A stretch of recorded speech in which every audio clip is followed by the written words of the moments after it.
Olá, meu nome é Alex e esse é um canal dedicado a reflexões sobre o design, a comunicação e a cultura. E no vídeo de hoje eu quero falar sobre as 5 etapas do processo criativo.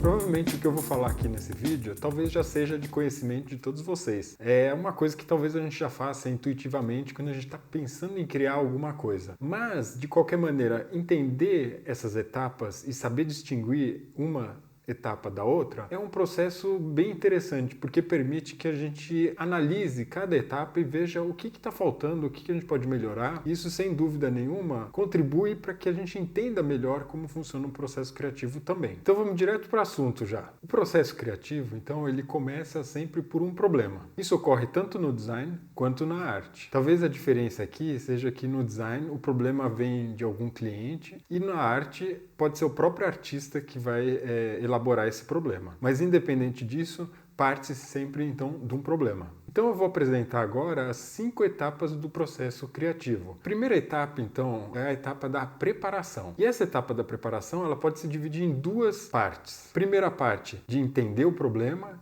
e a segunda parte de buscar informações em relação a esse problema. Isso significa com certeza que não é para sair por aí já pensando e resolvendo a primeira ideia que surgir na mente. Porque muitas vezes a gente sabe pouco ainda do problema para já sair dando alguma resposta. Então é claro que assim que a gente escuta o problema ou a gente pensa num problema, essas ideias elas começam a surgir. Mas ainda é cedo. É primeiro saber se realmente entendemos o problema. Então o importante é que depois que se chega a uma clareza sobre o problema, que se comece a reduzir ele a algumas palavras-chave. Depois que foram encontradas as palavras-chave, pode ser 1, 2 ou 3, é importante depois buscar por ideias abstratas que se conectem a essas palavras-chave. A gente pode então buscar por vídeos, imagens, a gente pode ir para a arte, que muitas vezes é muito rica, a gente pode assistir filmes, a gente pode ver videoclipes, escutar músicas, a gente pode pensar na filosofia, enfim, qualquer coisa que faça com que a gente expanda a nossa percepção e o nosso conhecimento sobre aquele determinado tema, a gente deixar com que a nossa imaginação e o nosso pensamento vague por aí, sem muitas vezes se preocupar se isso faz sentido já ou não. O importante é buscar o máximo de referências possíveis em relação a esse assunto. Aí uma vez que a gente buscou bastante, fez bastante pesquisa, a gente chega num ponto de uma certa saturação. E aí a gente chega na segunda etapa, que é muito importante, muitas vezes ela é deixada de lado, que é a etapa da incubação. E o que é essa fase da incubação? Basicamente é a fase do relaxamento, de dar um tempo para as ideias. Não se fixar demais no problema, mas esse é o momento que depois que a gente pegou todas as informações, a gente pode simplesmente relaxar. É uma etapa sem esforço. E por isso que ela é a mais difícil, talvez, de todas elas, porque a gente está sempre muito acostumado a fazer esforço, buscar informações, ser produtivo, e nesse momento o que o processo criativo exige é justamente o contrário,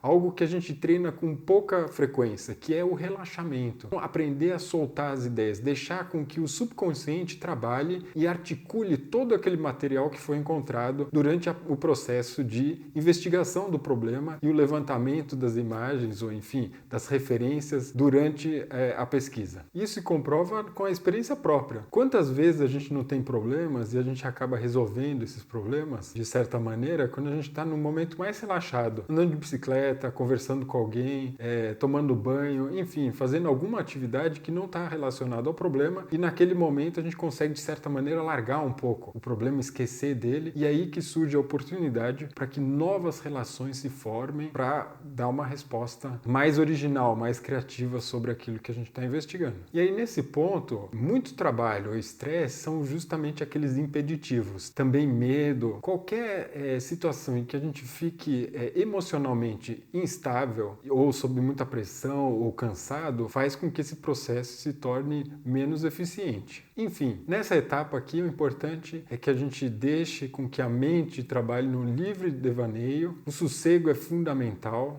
E até mesmo o sono pode ser uma boa forma de se resolver esse problema. Eu, por exemplo, tenho uma facilidade maior de resolver problemas, ou enfim, de ser criativo no período da manhã do que, por exemplo, no período da tarde ou da noite. Mas isso varia muito de pessoas para pessoas. Tem gente que é muito mais criativa à noite, enfim. E aí depende muito. Então é importante que você entenda como que você funciona e principalmente nessa etapa é fundamental você ter um autoconhecimento muito bom para você poder se beneficiar ao máximo mesmo dessa etapa da incubação. O fundamental aqui é entender que as ideias não podem ser forçadas. Como eu já disse no vídeo anterior, não adianta você querer forçar uma boa ideia. Ela vai acontecer num processo quando você larga o problema. A etapa seguinte, então, é a etapa da iluminação. Essa etapa não é como ligar uma lâmpada, né? Por mais que o termo sugira isso, não seja ligar a luz, que isso acontece subitamente. Na verdade, o processo ele é muito mais trabalhoso, no sentido de que raramente ele acontece assim de forma súbita. Nessa etapa, então, uma série de lapsos e relações começam a acontecer com algumas ideias e aí começa a se formar um modelo, algumas possibilidades de solução. Aqui é um momento em que a tentativa e o erro acontecem com frequência. Então é uma tentativa de combinações de ideias que vão surgindo e lentamente a gente vai esculpindo a ideia ou o processo, né, que a gente quer chegar. E aí tem uma parte importante desse momento e que muitas vezes acaba ficando em segundo plano, é que à medida que a gente vai tendo as ideias, vai construindo, vamos dizer assim, esse modelo criativo, é fundamental que a gente anote tudo aquilo que está acontecendo. Então muitas vezes a gente fala assim, uma série de ideias estão surgindo e a gente acaba não anotando elas. O que ocorre com essas ideias? Elas são muito efêmeras, então é muito fácil você perder elas, porque são ideias que vão surgindo num fluxo muitas vezes. É importante ter algum caderno, alguma coisa que você possa anotar à medida que elas forem surgindo. E isso com certeza ajuda primeiro a exteriorizar, né, as ideias. Elas podem ser compartilhadas também, né, nesse momento e também elas ajudam nesse processo combinatório ainda de formação de uma solução criativa. E aí a gente chega na quarta etapa, que é a etapa da realização. E essa etapa, na verdade, ela tem a ver mais com uma questão da persistência em continuar no processo. Então, muitas vezes a gente pode se sentir insatisfeito com as ideias que estão surgindo. Então, é um lugar, é um momento agora da persistência, de não desistir. Se for o caso, descansa um pouco mais, relaxa. Mas a importância é continuar trabalhando no processo. Também aqui é fundamental perceber que, à medida que a gente vai caminhando e modelando uma certa solução criativa, dependendo de como ela se apresentar, que a gente esteja tranquilo de poder abandoná-la também. Então, largar essa ideia para pensar outra. Não tem nenhum problema. Aqui é um momento ainda de certa liberdade, em que a gente pode pensar um problema e depois largar ele para pensar de outra maneira. É não tensionar demais, não criar dúvidas demais em relação a si mesmo. Seguir o fluxo e permitir com que as ideias mudem, para que, portanto, o processo não trave em situações de medo e assim por diante. Então a persistência aqui, de novo, é um fator importante. E aí, finalmente, a gente chega na última etapa, que é a etapa da verificação ou então da validação. O importante aqui é entender que a imposição de uma nova ideia é um processo social e não criativo. Ou seja, a gente só tem uma parte de influência sobre essa etapa. Então, nesse sentido, ter o timing certo, né, o tempo certo, a coragem e a confiança e principalmente o apoio de outras pessoas em relação a essa ideia são fundamentais. E nessa parte aqui, a crítica também é fundamental. Saber lidar com a crítica que os outros estão trazendo para o processo. Porque justamente essa crítica, ela quando é eficiente e boa, ela pode fazer com que o processo, por exemplo, retorne a etapas anteriores. Isso já leva a entender que essas 5 etapas que eu acabei de descrever, elas não são lineares, elas podem ser